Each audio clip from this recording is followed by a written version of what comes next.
To talk more about the government's fall priorities, I'm joined by the Government House Leader, Stephen MacKinnon. Nice to see you again. It's great to be here. Okay, let's talk about what some of the priorities are. We've seen some big announcements already last week. I think we got another one coming later today about housing. What kind of pieces of legislation should we expect early on in the fall? Well, what you're seeing, of course, is us acting on our election commitments, major projects, housing indeed, today a major announcement. And during this session we'll be certainly presenting bills with respect to crime, keeping communities safe. We understand the concern people have. Particularly, we've worked with the provinces around bail reform, about creating safe spaces around places of worship, for example, and making sure that people aren't intimidated as they go to worship.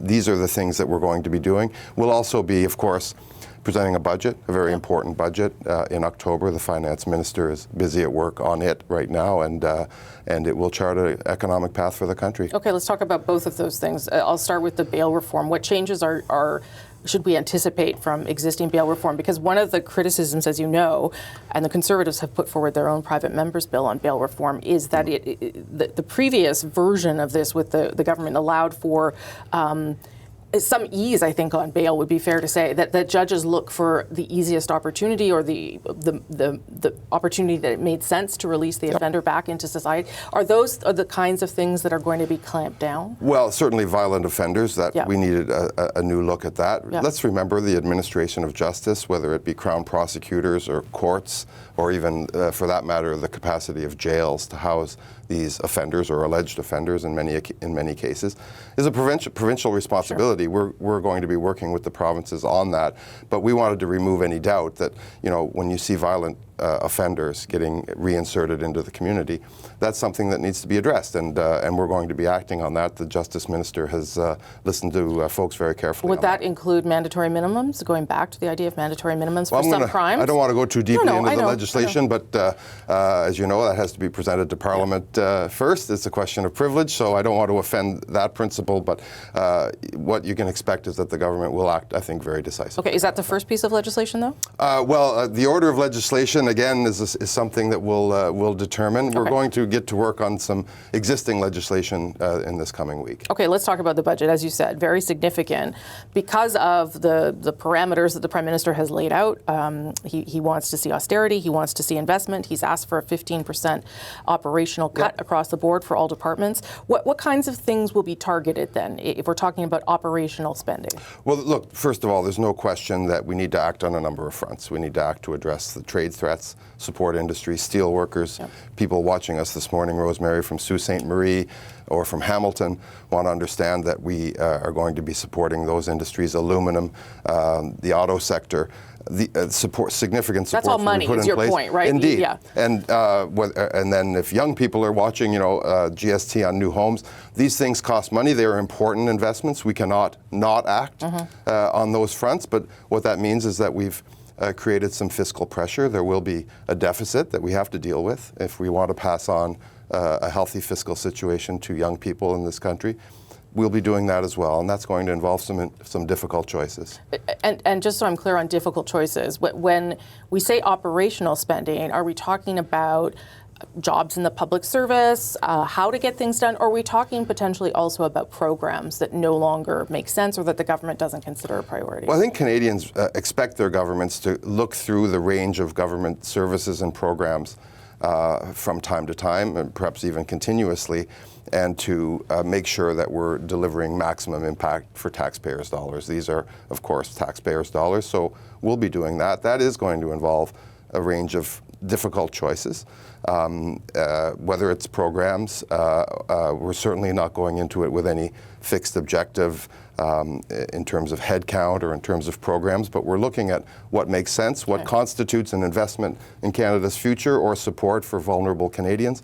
That we'll be trying to protect, and then we'll be trying to deal with the deficit. But before the tariffs got bad, before the giant defense spending announcement, we were already tracking towards a very significant deficit. Yes. 70 to $100 billion potentially. How would you characterize what the government is facing in terms of that deficit and how you plan to deal with it? Well, look, I don't want to sugarcoat it. You've outlined some of the investments that we've proposed. I think most Canadians expect that we get up to that 2% number of GDP in order to ensure our national security, to make sure young people have a home, to make sure vulnerable communities that are threatened by tariffs are protected. Those kinds of things are going to continue to be done, but those kinds of things, of course, cost money. And that's going to involve us going from those high priority areas into looking at what the government may be doing that perhaps has a lesser impact, and taking a hard look at that. Okay, and while not giving a number that you frankly may not have, how would you characterize the size of the deficit? Well, the deficit will be substantial. Let's not sugarcoat it. We have made these major investments this year. They are new, and that means that we're going to have to take a hard look at spending. So a substantial deficit means hard choices. Because we didn't get a real fiscal picture in the spring, obviously the government made the decision to wait. How soon will this be presented? Well, I think the finance minister has said October. Are we till like before Thanksgiving, after Thanksgiving? We'll let the finance minister, as he does so well, announce the date of the bill. Okay, I'll end on a quick question about tone and dynamic. Pierre Poilievre obviously returning to the House of Commons, a place where he is, very capable and has a lot of experience. What do you think will change having him inside the House of Commons? And for the Prime Minister, who got his footing certainly in the spring, but hasn't had to encounter the leader of the official opposition yet. My sense is, Rosemary, the lyrics may have changed a little bit, but the music has stayed the same from Mr. Poilievre.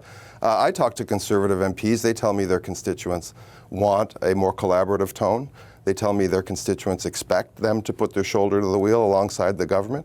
I've spoken to Mr. Scheer and obviously outstretched the hand of collaboration. We'll work with them on legislation. Yeah, but it is their job to hold you to account. That is their first job, first and foremost. Right? Yes, absolutely. But I think what Canadians object to is the tone. And look, thinking that a bad day for the government in the House of Commons is a good day for the opposition is not a healthy place to be in. Constructive criticism, obviously. But I think what you're seeing is some Conservative MPs, certainly their constituents, chafing against this idea that three-word slogans and a lot of toxicity is what constitutes a healthy opposition in this Parliament. I think Canadians are looking for better from all parties in the House. We're certainly going to be proposing some solutions. We hope we have Conservative support and working on them. Okay, we'll see. We'll see as of tomorrow. Thank you so much for making the time. I appreciate it. Thank you.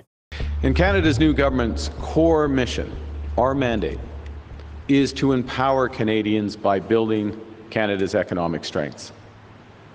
That's how, in uncertain times, we will create greater certainty, greater security, and greater prosperity for all Canadians. Congratulations on your first fall session. All of you decided to come directly here. I took a more scenic route through eastern Alberta and enjoyed every minute of it, but it is great to be back on the job on Parliament Hill, doing the job that Canadians need done. House of Commons gets back to work, or parliamentary work. They do other jobs, other things through the summer. With Prime Minister Carney and Pierre Poilievre back in the chamber, what priorities will each party push? What should we be looking for in the weeks ahead? Let's bring back our Sunday Scrum. Tonda MacCharles is the Ottawa bureau chief for the Toronto Star. Emilie Nicolas is a columnist for Le Devoir in Montreal. And Rob Shaw is a political correspondent for CHEK News, and he joins us from Victoria. Rob, I said I'd start with you, and I keep my word. And I'd be interested in what you're thinking, because you're out there, and we have this little bubble around us, Tonda and I. What are you going to be watching for in terms of the dynamics in the House? Do you think that they will shift in any marked way now that Pierre Poilievre will be back in there? Well, I think he's got the wind at his sails a little bit, and that comes from just that interview you did there with the housing minister, the jobs minister in BC, Ravi Kahlon. When you have, a BC New Democrat premier and a federal Conservative leader agreeing on the issue of temporary foreign workers, repeating each other's public comments, you have a problem on that issue for the Carney government. And I know the Prime Minister has said that immigration is on his radar, but I think it may mean that he has to move further and more aggressively on that issue than he thought before, because the entire political spectrum from the left to the right is singing from the same song sheet on that. And so that puts him on the defensive a bit. And also on austerity, I have to say, the line of spending less, investing more is so nonsensically brilliant It is the distillation of politics in its many forms. But austerity, 15% cuts in government programs is question period manna from heaven for the opposition, because inevitably some of those programs are going to be vulnerable programs for people, programs the government didn't know were being cut. And boy, question period running during that after the budget is going to be must watch for sure. Well, that's what I like to hear. A guy who thinks question period is must watch. Tonda, I talked to Steve MacKinnon in the last hour, and he says, he was talking about the budget really obviously being the focus leading up to that in October, and he says that the deficit will be significant. That could be as high as $100 billion, and who knows what, at a time when they also have to come up with cuts. So, Rob's right. There will be lots of fodder for the opposition parties here. There'll be lots of fodder. There'll be an energized Conservative leader who's facing his own leadership review in January. And so his efforts to both rally his own base and party members to present himself as the best leader of a government in waiting will also temper and color the debates in Parliament and outside Parliament this fall. But the budget will be a big focus for defining what the Carney government actually means by exactly what Rob said. It's almost like, they're talking about investments fixing the foundation and the roof, the kind of joyless spending most homeowners have to do in order to, but he's also talking about I guess the equivalent to not touching transfers to individuals or provinces or key social programs is the equivalent of saying, well, we'll just, we won't take vacations and we won't have dinner out. But government is not like household budgets. Government is not like a business. Government has to support people and key industrial sectors in the country through a massive trade war that's ongoing and shows no sign of actually being resolved yet. And, in fact, maybe kicking into a different and higher gear with the entire trade deal we have with the U.S. soon to come under scrutiny. Yeah, Emilie, it is an ambitious agenda for the government, and I do think, it's clear that the shine is a little bit off of the Prime Minister. I mean, that's natural after 6 months, and so he will be scrutinized in a different way, perhaps this fall than he was before. Absolutely, and it's perhaps the first time in a while that we're going to see perhaps the Prime Minister overshadowing the Minister of Finance in the sense that Mark Carney is so much of a economic person when it comes to his own personal branding. Sure. I think it's going to be hard for François-Philippe Champagne to pretend he's the person making all of the finance decision when it comes to that very important budget that's going to be coming out of October.